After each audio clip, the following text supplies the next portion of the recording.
My precious friend, मेरे बहुमूल्य मित्रों, God will never forsake you परमेश्वर आपको कभी नहीं त्यागेगा, because He has chosen you to be His people. क्योंकि उसने चुना है आपको अपने निज प्रजा होने के लिए। 1 Samuel 12:22 is the promised verse today. पहला शमूएल 12:22 आज का प्रतिज्ञा वचन है। For the sake of His great name, यहोवा तो अपने बड़े नाम के कारण the Lord will not reject His people.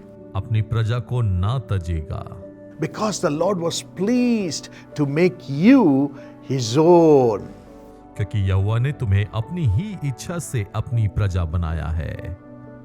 You are God's people. आप परमेश्वर के लोग हैं। You are God's child. आप परमेश्वर की संतान हैं। Jesus has shed His blood and purchased you with His blood to make you His people. यीशु ने अपने लहू को बहाया है आपके लिए और आपको अपने लहू से मोल लिया है ताकि आप उसके लोग ठहरे। So, for the sake of His great name, He will never forget you. और इसलिए परमेश्वर अपने बड़े नाम के कारण अपनी प्रजा को ना तजेगा, He will never reject you. वह आपको कभी ना त्यागेगा। So believe this and thank Him. और इसलिए इस पर विश्वास करे और उसका धन्यवाद दे।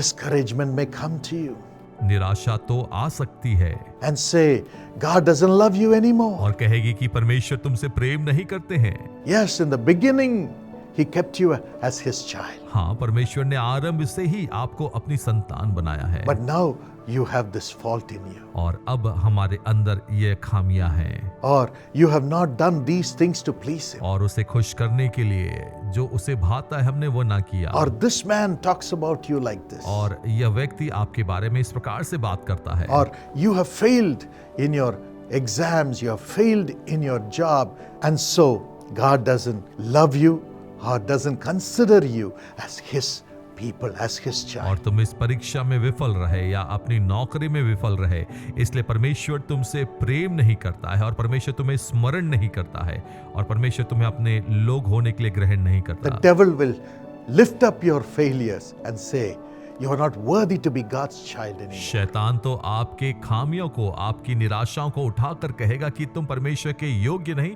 उसके संतान That's नहीं। wrong, my friend. और यह तो गलत है मेरे प्रिय मित्रों, For the name of the Lord क्योंकि परमेश्वर का नाम to be high, वह ऊंचा है।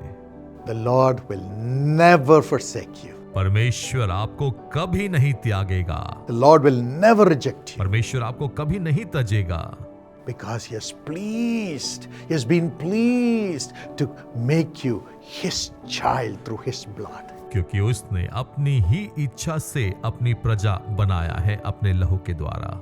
So say it today. इसलिए आज इस बात को कहें, Whatever be the position or the situation in my life, और जो कुछ भी मेरे जीवन की परिस्थितियां या हालात है, I am still the child of God. मैं परमेश्वर की संतान हूँ। Jesus loves me. यीशु मुझसे प्रेम करते हैं।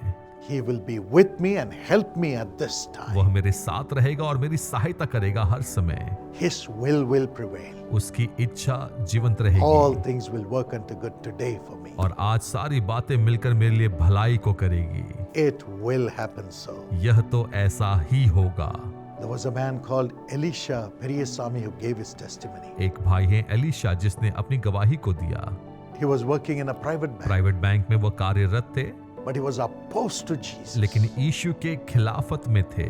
He mocked Jesus. उसने यीशु का मजाक उड़ाया। The family followed Jesus. परिवार तो यीशु का अनुसरण करते He थे, never loved Jesus. लेकिन उसने कभी भी यीशु से प्रेम नहीं किया He lost his job, और अपनी नौकरी को खो दिया। got into financial troubles. आर्थिक समस्या में पड़ गए He wanted to commit suicide. और आत्महत्या करना चाहते One थे। day, as he was walking, he heard my voice in the public meeting. एक सभा में चलते हुए उन्होंने मेरी आवाज को सुना। Your sorrow will turn into joy. तुम्हारा शोक आनंद में बदल जाएगा। That pulled him to और Jesus. इस बात ने उसे यीशु के पास खींच लिया। He went back and started reading the scriptures. वो वापस जाकर पवित्र शास्त्र को पढ़ने लगा And और he accepted the Lord. उसने परमेश्वर को ग्रहण किया। His life turned around. He had a legal case for 7 years against him. उनके खिलाफ में केस चल रहा था 7 वर्षों से। God gave him victory. परमेश्वर ने उन्हें जय दिया And he came back to the Bethesda Prayer Center. और वो वापस बेथस्दा प्रार्थना भवन में आए, attended our meeting. सभा में सम्मिलित हुए। I prayed for him and said, God is making you a prophet. मैंने उनके लिए प्रार्थना की और कहा कि परमेश्वर तुम्हें भविष्यवक्ता बनाएगा। Never knew his life, मैं उसके जीवन को नहीं जानता but था, God transformed his heart. लेकिन परमेश्वर ने उसके हृदय को बदल दिया। Today, God is using him in the prophetic ministry. आज परमेश्वर उन्हें भविष्यवक्ताई सेवकाई में इस्तेमाल He करता says, है। I received a prophet's word, and God is using me so with the prophetic और उसने blessing. कहा कि मैं नबी की आशीष को, उसके शब्द को ग्रहण करता हूँ और आज परमेश्वर मुझे भविष्यवक्ता के नाई इस्तेमाल करता Today, है। God will lift you up परमेश्वर आज आपको ऊंचा because उठाएंगे, He has chosen you as His own child. क्योंकि उसने आपको चुन लिया है अपनी संतान होने के लिए। पिता, Let your embrace come upon your son, your daughter, आपका प्रेम आपके बेटे और बेटी के ऊपर उतर आए and let your will be perfected. और आपकी योजना सिद्ध हो जाए। Lord, let them know that you have called them to be your people. वे जाने परमेश्वर कि आपने उन्हें अपने लोग होने के लिए बुलाया है।